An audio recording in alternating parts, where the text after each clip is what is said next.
All right. Episode 1 of things we should have learned in school but didn't. Buckle up.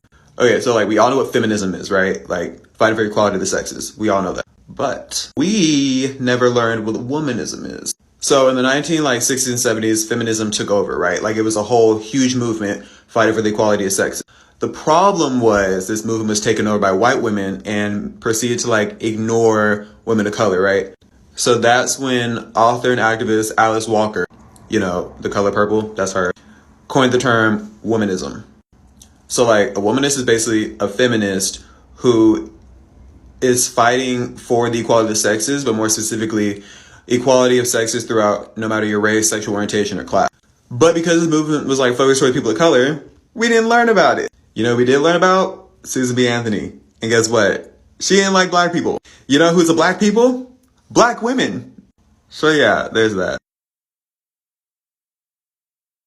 So yeah, when I walk down the street and I see a man, I'm automatically on guard and don't really feel safe. But how can you say that about all men? Because enough men statistically attack, berate, catcall women that I'm not going to assume that a man I see on the street I can trust. I'm going to assume I need to protect myself. So for my gentlemen who may not understand, I'm going to say it like this so y'all can understand a little bit better. And I want you to be very honest with yourselves. A lot of men are already on guard, not as much as women are on guard, but are just on guard in general. If somebody tries to fight you, you're ready. You know, if y'all will have self-defense weapons, typically guns. You'll already have a plan set in place if somebody tries to invade your home and harm you or steal or harm your family or just anything like that. Y'all already have protective measures put in place to keep yourself and anybody around you safe. And gentlemen, y'all know that the main demographic you're protecting yourselves from in that way is also men. Not for the same reasoning as women do, but because you know that it's typically going to be a man and not a woman. And even if it is a woman, I don't think that y'all are going to seriously harm the woman unless she's trying to seriously harm you. You'll probably try to restrain her in physical ways and not with weapons. And I think that a lot of y'all will save the weapon usage or anything, more extreme for men because you know that they're the bigger threat. Unless a woman has a weapon. The same way y'all are kind of looking over your backs, making sure nobody trying to creep up on you and rob you and do things and keeping yourself and your family safe is the same way women are trying to stay safe. And I want y'all to understand this is not an individual attack on every single man. We have to protect ourselves as a collective. We don't know who you are and we don't know your intentions, and your intention is not written on your forehead. We don't know if you are a safe man or a dangerous man. And I want y'all to really notice this and listen to what I'm saying. Have y'all noticed when we as women generalize men so we can try to stay safe? We're not telling y'all anything. We're not attacking y'all. We're not doing anything that has anything to do with y'all. Rather, this is about us. This is about places, things, situations that we choose to be or not to be in. You do realize this is not us going around, harassing men and saying, you're a bad man. I think you're a bad man. This is us trying to avoid y'all. And when we have these conversations, y'all somehow pop up and become insulted or offended. We would not have known that you existed unless you said something, because we're not going out of our way to have any interaction with you. Do you notice that in us generalizing men, that is us pulling away?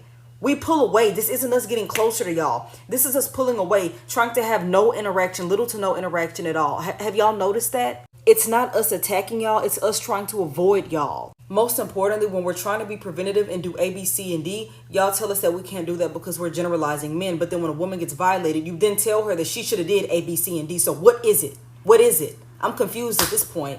What do y'all want us to do? Okay? What is it at this point? Because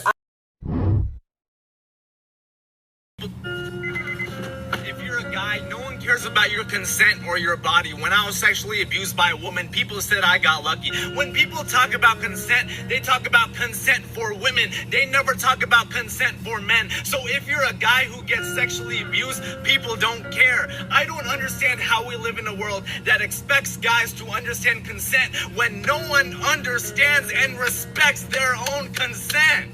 People don't look at me as a human being. People look at me as a pig. People think I always want sex. I'm not a man. I'm a human being.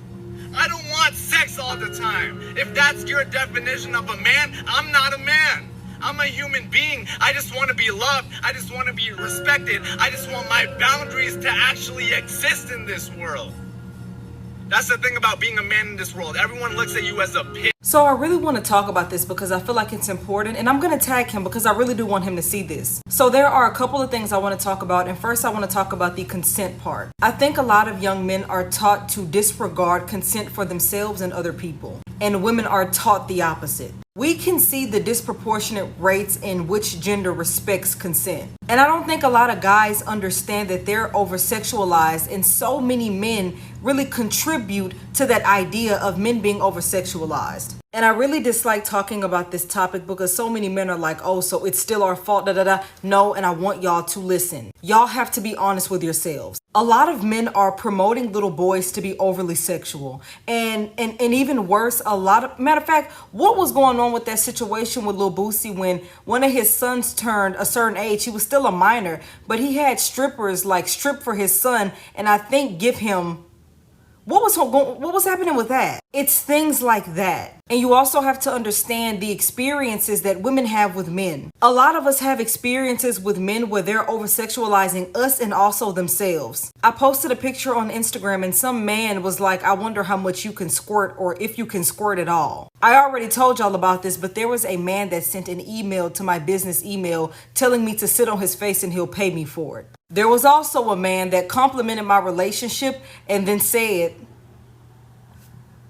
and I've received quite a few unsolicited pictures if you know what I mean. But the reason that so many men feel comfortable and entitled doing things like that is because socially they've been taught that that's okay. Men have been over-sexualized in the manner where they're supposed to go get it. It's an accomplishment if you go have sex with this woman. However many women you have sex with, that's a goal. It's a trophy. You know what I'm saying? So they've been promoted to partake in that behavior because it's seen as a good thing. And I don't think it should be like that. But what I will say, if you want that to be dismantled, a lot of other shit is going to have to be dismantled and dealt with as well. Stuff that people don't want to fix from both genders.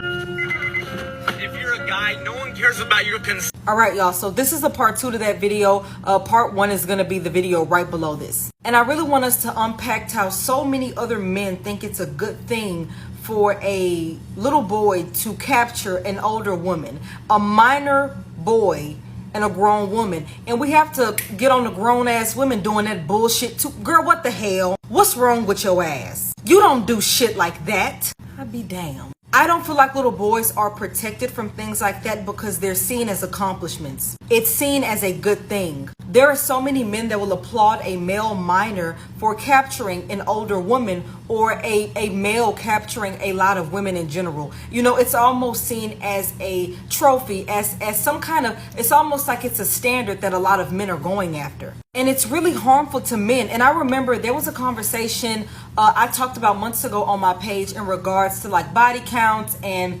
things of that sort. And one thing I noticed is a lot of the guys were responding in a way where they did not see that they were objectifying themselves, over-sexualizing themselves, and itemizing themselves.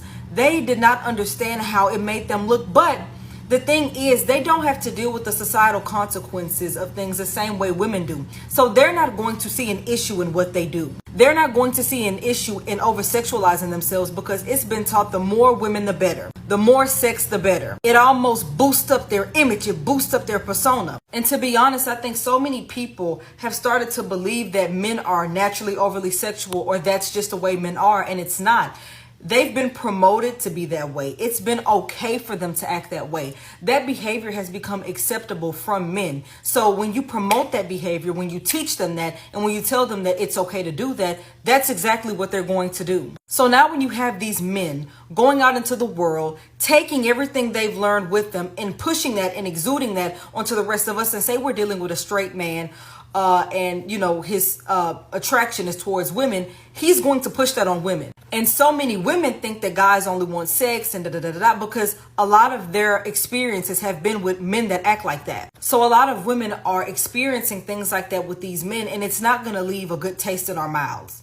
You know, a lot of women it's going to stick with them, especially when it's not just one situation. It's not just two situations. It's a lot. It's all throughout our lifetime that we're experiencing men like that. Now, I don't think that that's every man, and I don't charge it to everybody, but we have to be very mindful of what society is teaching and influencing our young boys and also young girls. I don't think men are naturally like that. I think it's an influence. I think that it's taught, it's influenced, and it's told that it's okay. And it's not, because it's harmful to themselves and everybody else. If you're a guy, no one cares about your consent or your body. When I was sexually abused by a woman, people said I got lucky. When people talk about consent, they talk about consent for women. They never talk about consent for men. So if you're a guy who gets sexually abused, people don't care. I don't understand how we live in a world that expects guys to understand consent when no one understands and respects their own consent. People don't look at me as a human being. People look at me as a pig. People think I always want sex. I'm not a man. I'm a human being. I don't want sex all the time. If that's your definition of a man, I'm not a man. I'm a human being. I just want to be loved. I just want to be respected. I just want my boundaries to actually exist in this world.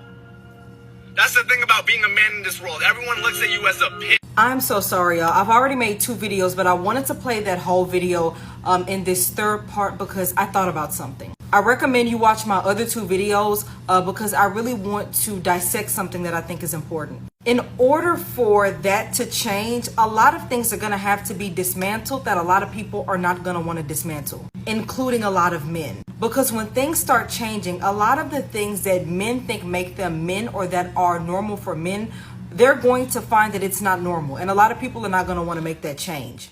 Because a lot of men are going to actually have to see women as women. A lot of men are going to actually have to start valuing things that they have not valued and don't want to value. And I know y'all may be thinking, well, where is this coming from? We all have to admit that men are the main promoters of other men being sexualized. Not even just sexualized, overly sexualized. Y'all see how men will promote little boys to go get him, go get him, go get him. Yeah, you know what I'm saying? That whole thing. There's a different culture created for men by men. See, the reason why men are seen as overly sexual is because that's what they're taught. And because they're taught that, they go out in the world basically projecting those teachings. They will be extremely overly sexual with women. Men are so overly sexual that they don't see things as issues that are issues. I think it's weird for anybody, man or woman, to make a sexual remark or comment about a random stranger online or people in general. Unsolicited sexual remarks that were not invited. But the main demographic that comes from is from men. It could be the most innocent post and a man will find a way to sexualize it. But that's because men have been given and taught a lens to view everything in a sexual manner. They've been gifted this sense of entitlement to think that it's okay. So a lot of things are going to have to be dismantled in order for that to get resolved. When I say a lot, I mean a lot. And for all my male victims, I'm so sorry for what you went through. And I really, really hope you're doing better today. You hit it right on the nail. And I feel like it's so disappointing because so many men don't even know how to process it. They don't even know how to process things, let alone communicate that in a manner that's going to be helpful and almost more of a resolution to them. Because it's like the first thing that they think to do is be aggressive because that's all they've been allowed to and taught to and told that it's okay to do. And it's so disappointing. One thing I've noticed all men will say, no matter how upset they are, no matter how sad they are, no matter how hurt they are, no matter how much is going on up here, when I ask them, are you okay? I'm all right. I'm cool. It is what it is. It's what they will blow it off. I mean, it will hurt them and it will really get to them so bad. But they just say, eh. And you know, another thing I feel is they've gotten adapted to society not hearing them out. They've gotten adapted to their feelings and emotions not being validated. And I think that's another thing for a lot of men. They know that nobody's going to be willing to hear them out, so they won't speak. And I feel like it's really upsetting because it leaves more men to be in a position of depression, and it really is sad because so many men are suffering quietly.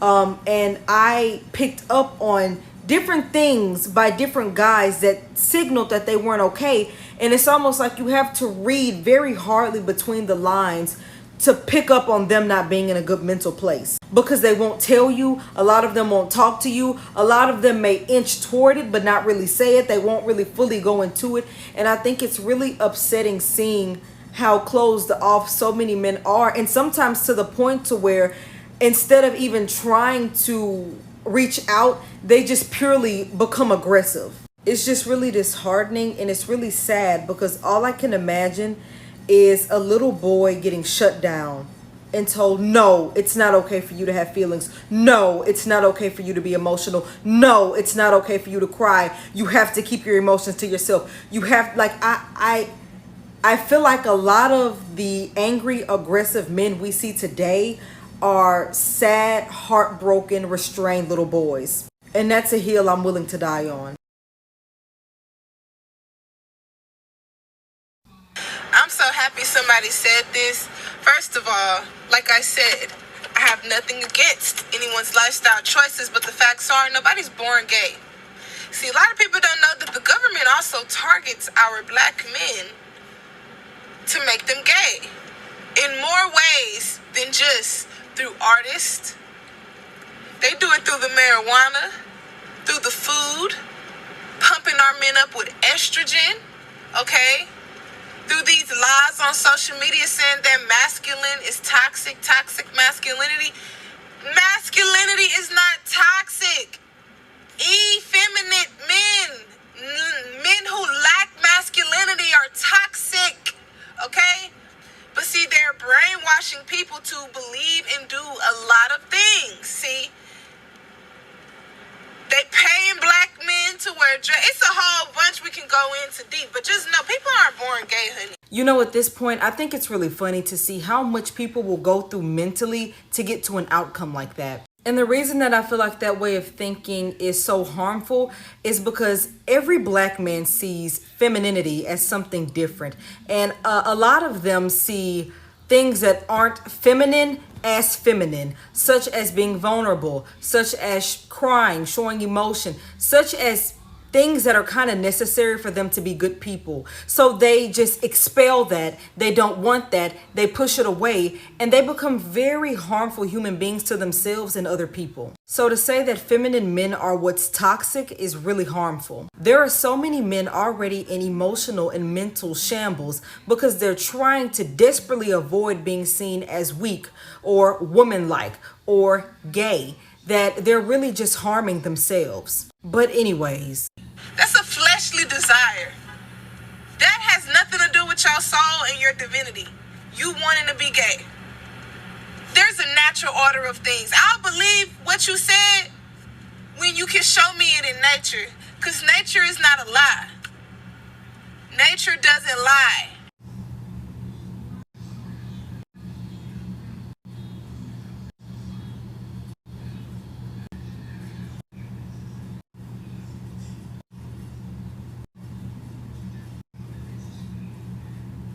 y'all really need to stop having conversations about people in the LGBTQ plus community. At this point, I think that it's really weird. Them people are just trying to live their lives, and y'all are constantly having these roundtable discussions about them. Whether they're valid or not, whether it's a choice or not, whether they deserve rights or not, that they're going to hell, that it's this, that it's that, da da da da da da. Does it ever really stop? For anybody having those kind of discussions, allocate your energy to somewhere where it actually counts.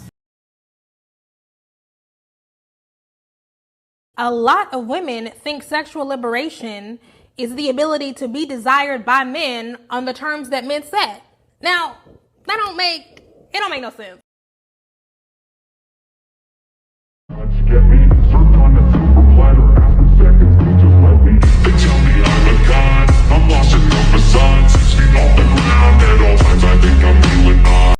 Okay, well, here I'm just going to talk about how I had the eating disorder, because the result of me being called fat my whole life did not result in me being overly confident.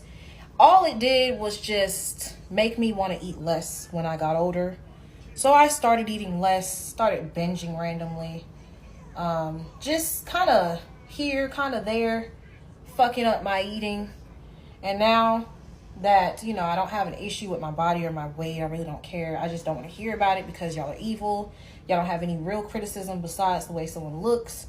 So naturally, I'm going to be like, fuck you when you call me fat. But it's like, bitch, how is that an insult? Because to the fat women, y'all are fucking sexy. Y'all are beautiful. Y'all can get it. Sit all the way down on my face, But not only am I not fat, I'm not offended. So please try again, I guess. Like, go somewhere else. But anyway, yeah, I was barely eating as a kid. As a teenager, I'm laughing because this is myself, but it's not funny. But as a teenager, I got to a point where I was like, fuck it, you know? Like, everybody calling me fat. Now I'm starting to seriously feel that way. Like, I literally look at myself and hate it. I hate everything I see. I start shape-shifting myself in the mirror like, I'm doing this, I'm doing this, I'm doing this, I'm doing this. Like, I'm literally trying to form myself into something that is palatable for people who don't give a fuck about me, family included, you know? Because it's not a funny joke to bring up my weight. It's not. It's not a funny joke to laugh at either. Ever. When you see I'm sitting here like, this isn't funny, you know? So, fuck my family. And then, like, after once I got my appetite back or whatever, like, I'm hanging out with friends and stuff, we're going out to eat, I'm clearing my whole plate. Now it's something notable.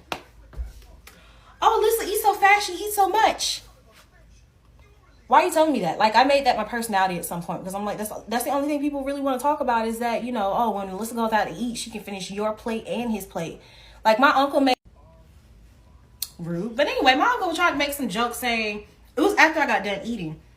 Everybody else was still eating, but that's because they were eating and talking. Okay? Me, I eat to eat. What are we conversing for? I will talk later. But, he made some jokes saying a man can't take me on a date, and if he does, then it needs to be a buffet so he don't see me, you know, like, clear my plate or everything. When I tell you the whole room erupts in laughter while he's talking shit about me, his niece.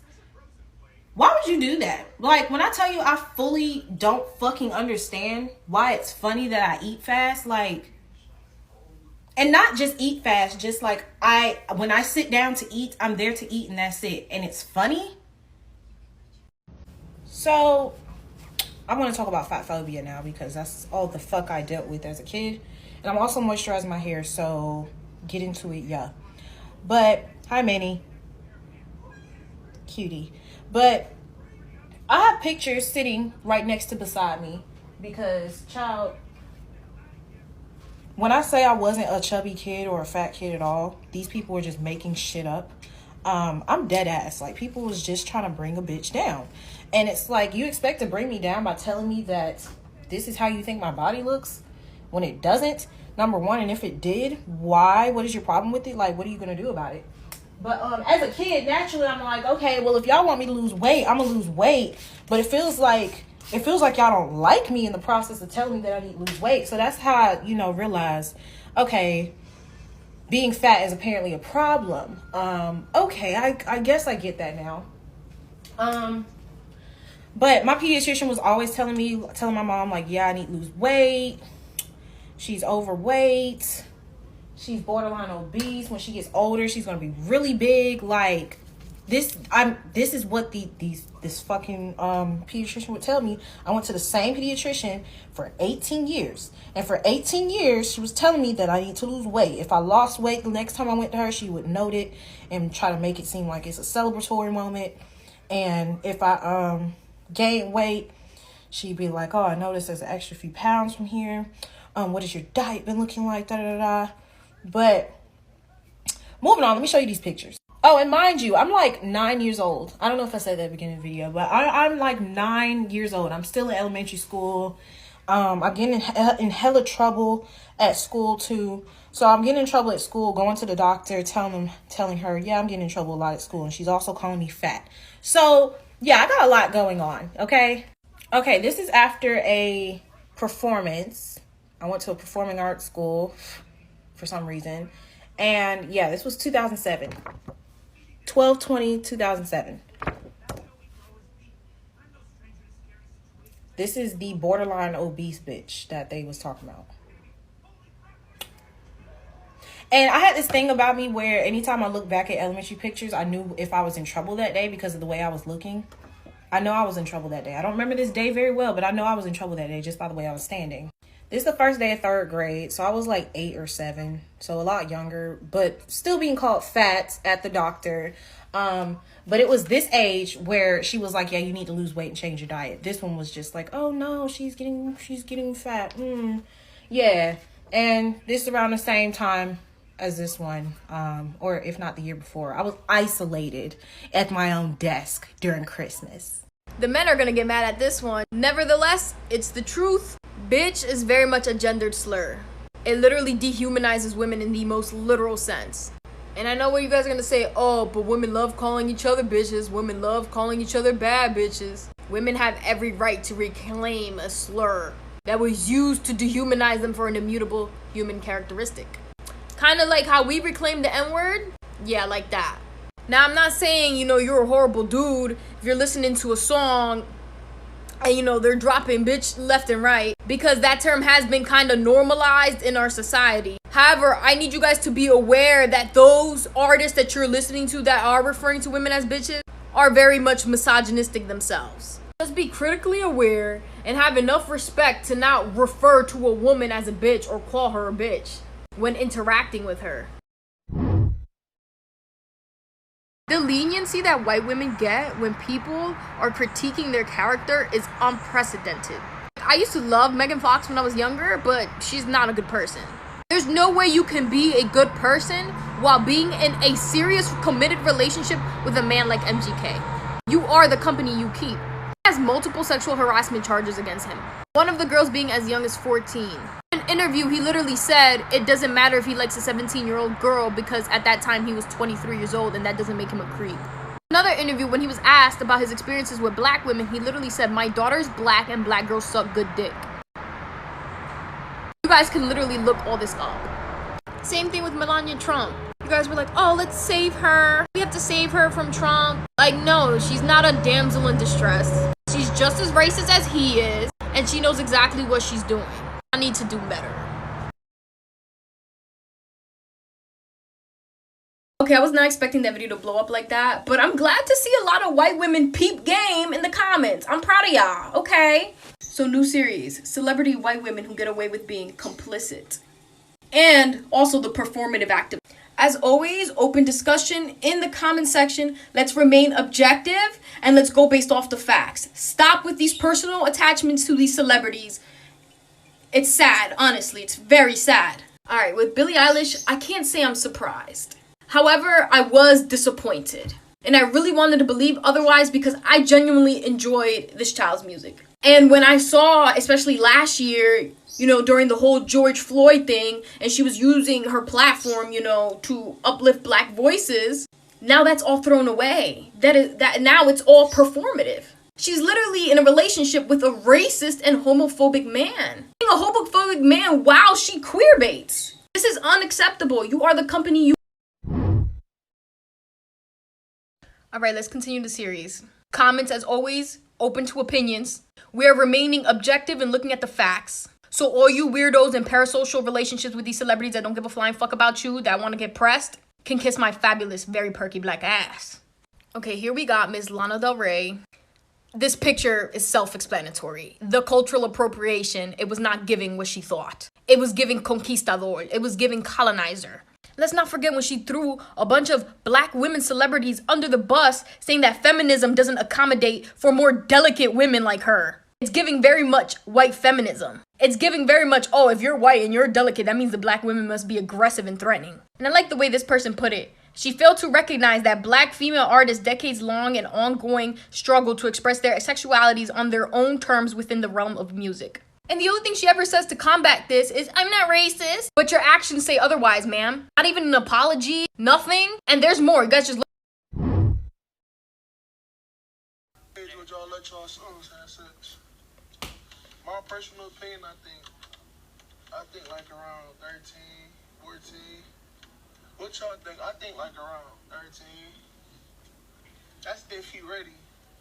I can't tell him not to, you feel me? Because they gonna sneak off. Now, we're all aware that if kids want to do something, they're going to find a way. It's one thing for them to do that, but it's another thing to be allowing of it. This is my personal opinion. I don't think that any 13 or 14-year-old should be having sex. And the reason I say that is because they don't understand how big of an emotional impact that can have on them. Kids don't understand how serious sex is. And I say that for many different reasons. In regards to physical things such as pregnancy, STDs, STIs, HIV, things of that sort. A lot of kids are not aware of that and are just wanting to have a good time and wanting to experience while neglecting all those things because they're not properly informed. And if we're being honest, a lot of schools don't have good sex education classes, or they don't have them at all. And it doesn't help when parents aren't informative or they don't really properly speak to their kids about sex. Sex is so much deeper than it being a physical act. And many kids do not understand that. They don't even know how to pay a bill. They don't understand the intensity and the reality of life, let alone the outcome that can come from having sex at such an early age. And of course, that was an isolated conversation for boys. And here's another topic. If you think it's okay for 13 and 14-year-old boys to be sexually active, you have to expect them to be sexually active with somebody else. So would you say that same thing to your 13 or 14-year-old daughter? I mean, imagine your daughter coming home saying her classmate wants to have sex with her. How would you react to that? Because just know, if we have parents saying that it's okay for their 13 and 14-year-old sons to have sex, you have to expect them to have partners, and those could be any kind of people. When we start talking about little boys being sexually active, we have to be extremely clear with those little boys, because a lot of older women will prey on those little boys. Older men too. And you also may have somebody that's in their age range or that's the appropriate age still taking advantage of that little boy. Men are over-sexualized. Little boys are taught that the more sexual partners or the more game you got or things of that sort is an accomplishment. And that could lead them to believe that all sexual things or things relative to sex are good when they aren't. Not everything that's relative to sex is a good thing. Entering into having sex is a huge responsibility. Physical responsibility, a mental responsibility, an emotional responsibility. It's some grown folks that shouldn't be having sex because they're not ready. It takes a lot to be ready for something like that. And I think that that could really be confusing for younger ladies because they'll confuse any kind of sexual activity as love. And that's a whole different kind of trauma terrain in itself. Let's encourage our kids to love themselves and know themselves, not this other bullshit. Part 6, let's get into it. Remember to remain objective and look at the facts. Open discussion in the comment section as always. If you have a weird attachment to this celebrity, that is not my problem. Argue with your mama, not with me. Despite being an avid Trump supporter, Miss PH also bashed his sexual abuse victims by saying they were just simply trying to ruin his image and that they were lying. She's also extremely racist. In a quote from Neil Strauss's book, Everyone Loves You When You're Dead, she literally said, "I can't stand black guys. I would never touch one. It's gross." When she was partying with her sister Nikki and they were listening to Biggie, she literally looked at the camera and said, "Look, we're like two N-words with a hard ER." And of course her publicist tried to justify her racism by saying, "Oh, she was only 20 years old. She didn't know better." What? And she was literally caught doing the Nazi salute. And of course her publicist again justifying all her abhorrent actions. This woman is a literal white supremacist. And I've seen her all over my social media recently being presented as some type of Y2K queen. People, stop uplifting bigots. OJ like, I'm not black, I'm OJ. Okay. But basically this person said that pretty privilege isn't actually a privilege because privilege actually protects you from violence and being beautiful doesn't. And this is why I think we should stop calling it pretty privilege and start calling it what it is. Racism, colorism, texturism, featureism, fat phobia, etc., because literally anytime we try to have these conversations, there's always some pushback. There's always some type of deflection. Like, what even is your angle? Pretty women are objectified, so pretty privilege doesn't exist. Like, girl. Grimes, I didn't really know who she was. I just knew her as Elon Musk's wife. But, of course, people are trying to paint her as innocent, the damsel in distress. She's not like Elon. She's literally married to the second richest man on the earth. Do you guys think she doesn't know that he continuously exploits the working class? Is that not knowledge you guys think she's capable of understanding? She just doesn't care. And what really gets me annoyed about Elon Musty over here is how he tries to act like if he's part of the working class. "Oh, I live in a $50,000 house, I'm just like you guys." No, sir, you're a billionaire who even exploits children in Africa to get your materials for cheap. Like, comparing yourself to the working class while being a billionaire, the very working class you exploit, like, you have to be sick in the head. Anyways, just another complicit white woman, like, My finishing thoughts on Megan is what really just disappointed me is that she knows what it's like to be sexually harassed as a minor. And here she is with a man who literally sexually harasses minors. Openly and proudly admits to his pedophile behavior. Don't even get me started on her biphobia and anti-masker. I'm the random mind and don't you hear in major songs and I like that.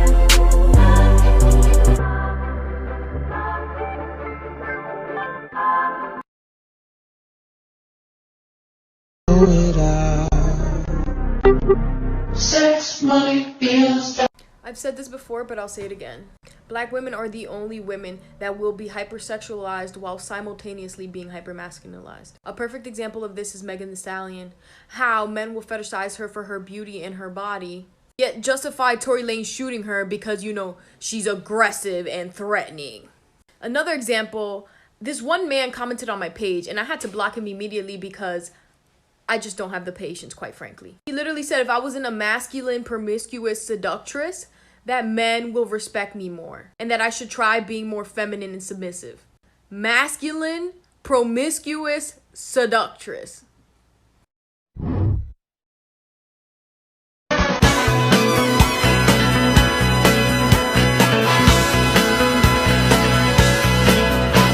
Where are you?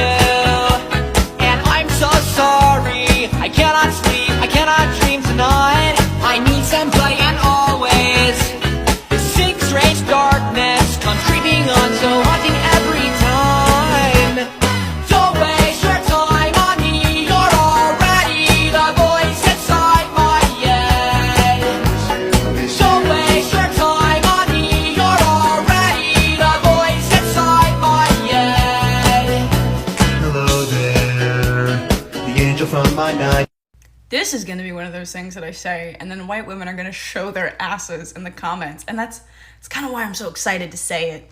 I've seen like half a dozen videos of white women talking about how they're no longer comfortable calling themselves feminists because of the way that feminism has excluded women of color, and here's the thing about that, is that feminism is like that because of you, white women. So white woman, if you don't like that, fix it. Especially because womanism only exists because black and brown women were already excluded. I'm sorry, white women, you don't get to call yourselves womanists. You don't get to claim that title. A white woman making a TikTok about how feminism is for white women doesn't really help anybody. You know what would? If that changed. If white feminists actually made an effort to go back and learn from black feminists and apply that in their own feminism. And because I know it's going to be the first damn question in the comments, there you go. Here are my favorite black feminist philosophers. Will you do the reading now? I didn't realize y'all were ready for this conversation, but if y'all are ready, let's have it. Disclaimer, I am not attacking Taylor Swift in this. She's just an example of a larger problem. So how do we achieve intersectionality in feminism and combat white feminism? So in the first video, I was kind of identifying what white feminism is. It is only seeing feminism through the lens of being a white, middle class, or up, privileged woman, and not recognizing or listening to or uplifting the voices of other types of identities. So the term intersectionality itself was actually coined by civil rights activist and professor Kimberly Crenshaw. Highly recommend reading her book, Seeing Race Again and Critical Race Theory for more. She discusses how specifically black women experience discrimination through gender and race, and it collides in a very complicated way. And she discusses how it's very important to recognize that the inequality white women face is not what gender inequality looks like for all women. So achieving intersectionality may seem really daunting, but it's not. All it takes is listening and examining your privilege. Because white people were getting weird and racist and it was my birthday. Like, yeah, I'll fess up. It hurts when you log on to your account to say thank you to a birthday message from a friend and you just see a bunch of racism in your comments instead. There are a lot of times where I want to turn comment sections off, and I often don't because I know people will do this. I've deleted a lot of the comments that did that because the whole point of me turning off comments on that video was that I didn't want to see comments like that. I get and I appreciate that I say things that people have opinions on, and when the conversation can be had in a way that I feel is healthy and constructive, I'm willing to do that, but you are not entitled to express any of your opinions in my comment section. Make your own video if it's that deep. Write it down in a journal. Not trying to be mean, just setting a boundary. There's no team back here fielding abusive messages. It's just me. I get all of it, so. So whenever I answer questions like this, I think it's always important to mention that there are exceptions. It's subjective, and it kind of depends on the context of the situation because it's a case-by-case basis. However, I'm going to try to give a general idea, keeping those things in mind. So I think sometimes there's like a projection where people overstep and they kind of do too much. And this isn't a case like if you're at a party or a bar and you hear someone say something and you just go into full fight mode, because it doesn't really put the attention on the white person. It actually puts the attention on the person of color. Like they're like, wow, like this person of color doesn't tolerate, like the blame kind of gets put on us regardless of how we act, but who we're associated with. Like it's very much so, you know, white people don't get blamed more often than not. So in that case, which are instances I've been in where I've just been like, I'd rather you just ignore it, see how I'm feeling, feel it out, and then we can discuss it later. Because more often than not, if I'm at work or at school or at a social event where I don't really know everyone too well, I more often than not will keep my mouth shut and then just avoid that crowd in the future. However, being defended does help. Like, for example, if someone says the N-word, like, call them out right then and there and be like, that's not cool. Like, we acknowledge that and we appreciate that. That being said, though, if someone does something microaggressive, you don't need to go into a whole PowerPoint presentation on the basis of racism and what it means to be microaggressive, because it's just, like, a lot. And also, reminder, I'm only speaking for myself. On the flip side of that, there are some instances where our safety is at risk, our mental health is at risk, and in those cases, I don't think there's ever too aggressive you could go. Like, for example, if someone is angrily, like, coming towards us, saying slurs, being aggressive towards us, that's an instance where it's not okay to just be neutral, where you really should do as much as you can to nip that issue in the bud. I hope that made sense. I feel like I need different scenarios in order to answer this as honestly and completely as I can, but hopefully this helped. Okay, so I wanted to respond to this comment because I feel like there is a good way to be a privileged friend when friends with a marginalized person, and I'm going to give some good examples from good friends I have and bad examples from friends who are no longer a part of my life, really. So first and foremost, if you're white specifically and you're friends with like people of color, especially black, the biggest thing is actions speak louder than words. We don't want to hear about all the stuff you're doing because a lot of times that seems performative when you feel the need to mention it. And more often than not, there's a lot of people who are doing much more and it's the bare minimum. We don't want to hear it. We want to see it. Like, for example, my next door neighbor, cops pulled up and without any questions asked, they did all the speaking. They allowed me to hide.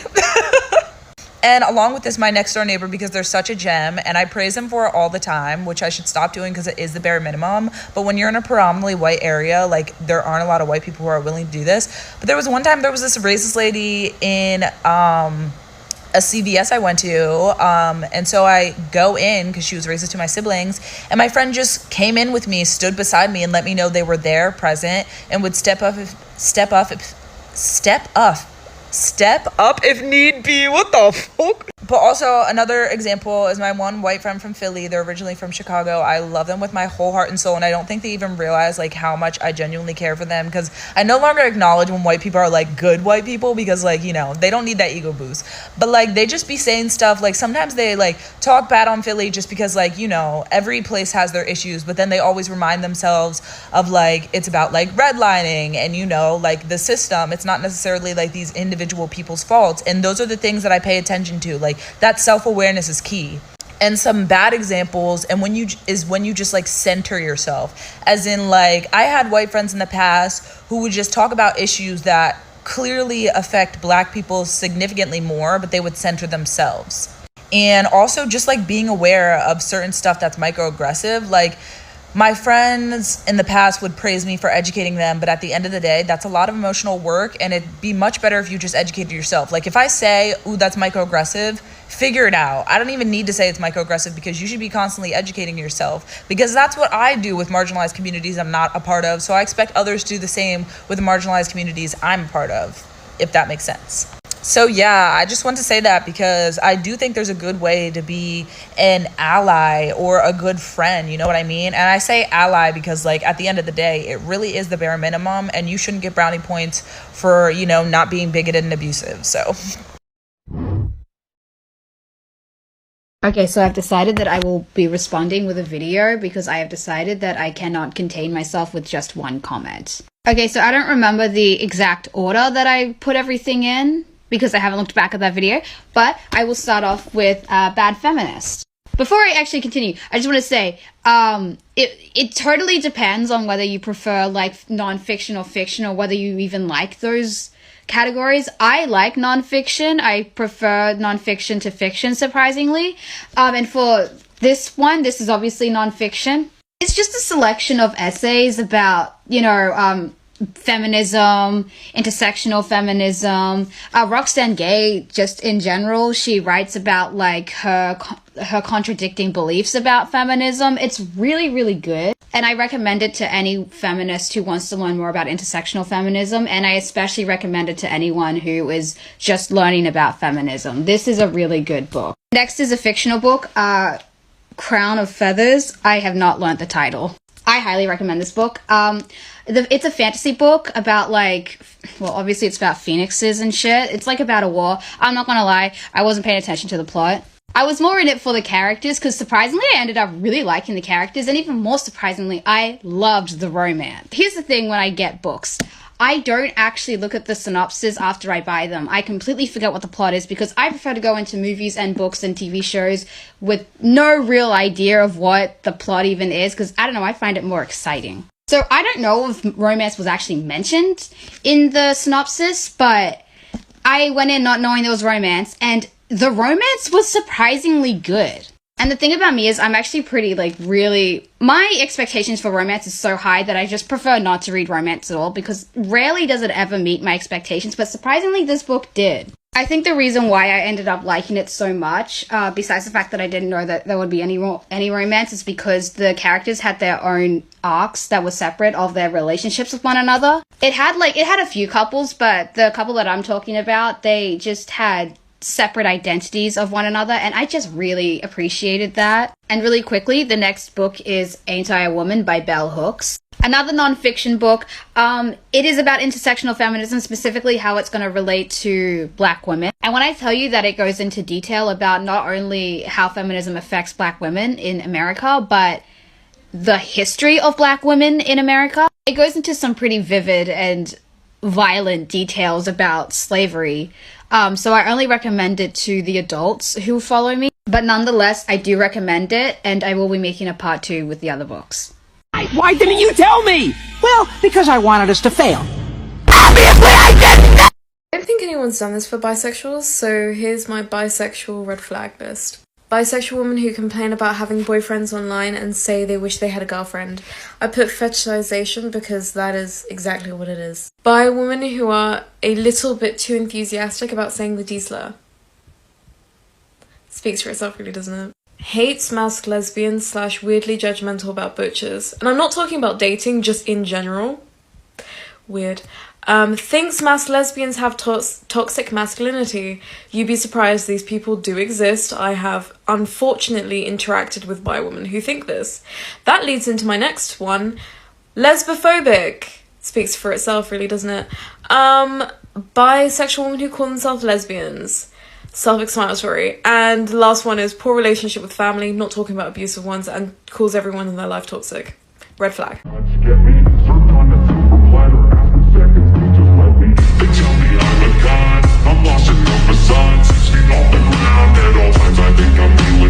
Lana Del Rey is another great example of white feminism, you guys. And the reality is we have no more room for white victimhood from multi-million-dollar celebrities who pick and choose when to speak on feminist issues. It's not helping the movement. And if you are a multi-million-dollar celebrity and you decide to call yourself a feminist or an advocate for gender equality, then you need to do it right or not do it at all. We don't have any more room for it. Okay, we have moved past the need for girl boss feminism and, praising, white women for being in oppressive capitalist positions like men. And that's why I kind of had an issue with Taylor's song, The Man. It was praised as this feminist anthem, and I definitely get Taylor has had to overcome sexist obstacles, and I'm not trying to take that away from her. But if we're gonna talk about gender inequality in the music industry, let's talk about TLC. Look up what happened to them. It's really fucked up. Again, this is just constructive criticism, not attacking anyone, and I'm gonna talk more about this in the next part.